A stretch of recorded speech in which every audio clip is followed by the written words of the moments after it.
माँ के आंसू। राधा बहन का इकलौता बेटा अमेरिका में रहता था। एक दिन राधा बहन का किराएदार कहता है, अरे माँ जी अकेली बैठी रहती हैं, बेटे के पास क्यों नहीं चली जाती? अरे कैसे चली जाऊं, नई नई शादी हुई है। अभी तो थोड़ा बहू के साथ समय बिताएगा, तभी तो दोनों के बीच समझ बढ़ेगी ना। अरे कैसी बात कर रही है माँ जी, समझ बढ़ाने के लिए 5 साल काफी होते हैं। 5 साल की शादी को कोई नई शादी नहीं कहता। हाँ वो तो है। आया था पिछले साल उसका फोन, पूछ रहा था कैसी हो, पर अब तो काफी साल हो गए, कोई फोन भी नहीं आता। तभी फोन की बेल बजती है। लो, 100 साल की उम्र है, आ गया मेरे मयंक का फोन। अच्छा कैसे पता कि ये फोन उसी का है? अरे कैसे पता नहीं चलेगा, माँ हूँ मैं। अरे रहने दो माँ जी, 1 साल से जिसका फोन नहीं आएगा वो अब क्या करेगा? होता भी वही है, फोन पर मयंक है। कैसी हो माँ? अरे बेटा, तेरी आवाज सुन ली, अब तो मौत भी क्यों ना आ जाए, बहुत याद आती है बेटा। माँ मैं वो ऑफिस में था। अच्छा माँ, वो रीना बोल रही थी कि तुम अकेली रहती हो इंडिया में, वो ठीक नहीं है। अब बुजुर्ग भी तो हो रही हो, अकेले पकाना खिलाना। वो चाह रही है कि अब तुम यहीं आ जाओ, हम लोग साथ रहते हैं ना। राधा बहन की आंख से पानी गिरने लगता है, वो कुछ नहीं बोल पाती। माँ, हेलो, सुन रही हो ना माँ?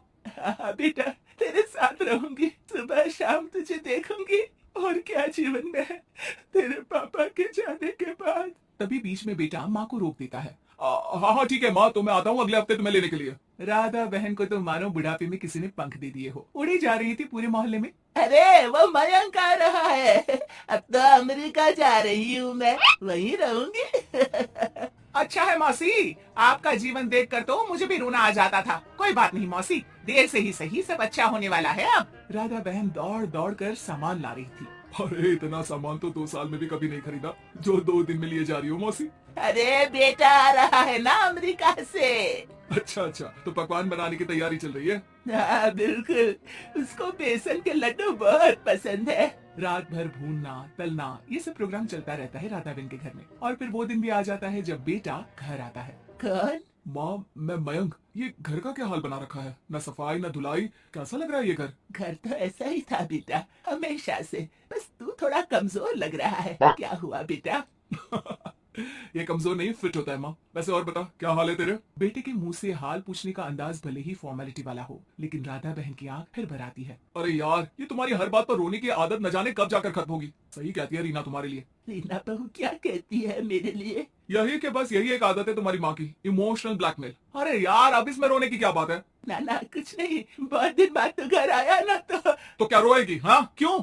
अच्छा ये ले, तेरे लिए रात भर बैठकर ये बेसन के लड्डू बनाए हैं, और ये अचार तुझे बहुत पसंद है ना। पसंद है नहीं माँ, पसंद थे। अब तो फिटनेस के लिए ये सारी फालतू चीजें मैं खाता भी नहीं हूँ। ये फालतू चीजें खाकर ही तो तू बड़ा हुआ है बेटा। अब रहने दे माँ, क्या क्या खिलाकर बड़ा किया है, मुंह मत खुलवा। कौन देशी घी में शक्कर डालकर पराठे के साथ खाता है? वो तो तुझे पसंद थे ना बेटा, तभी तो बनाती थी, नहीं बनाती थी तो रोता था तू। अरे तो रोने देती ना माँ, अब सारी समस्या उसी खाने से है शरीर में। वो तो भला हो रीना का, जो हेल्दी डाइट देकर सब मेंटेन कर रही है। राधा बहन बेटे की आने की खुशी में इतनी दीवानी थी कि उसे बेटे के बाद का अंदाज और लहजा समझ में नहीं आ रहा था। अच्छा अच्छा रुक, पालक वाली दाल बना देती हूँ। रहने दे माँ, मैं होटल से ऑर्डर कर देता हूँ। इतने साल बाद होटल का खाना, माँ के खाने की याद नहीं आती थी। अरे माँ, फिर इमोशनल डायलॉग, प्लीज माँ। अच्छा सुन, बहुत कम वक्त है हम लोगों के पास, जल्दी जल्दी सारी पैकिंग कर ले। और हाँ, इस घर को बेचना होगा। कैसी बात कर रहा है, तेरे पापा और मैंने एक एक पाई जोड़कर इस मकान को बनाया था। हाँ पर तू जा रही है ना,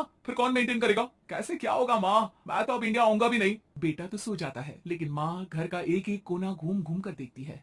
सही बात है, क्यों मोह माया छोड़ रही हूँ मैं इस घर से, आखिर बेटे के साथ रहना ही तो होता है हर माँ बाप को, लेकिन इनकी यादें हर एक कोने में है। खैर, औने पौने दामों में घर को बेच बेटा और माँ एयरपोर्ट के लिए रवाना हो जाते हैं। माँ यहीं बैठ, मैं अभी आया। नहीं नहीं बेटा, मैं साथ रहूंगी, पहली दफा आ रही हूँ ना।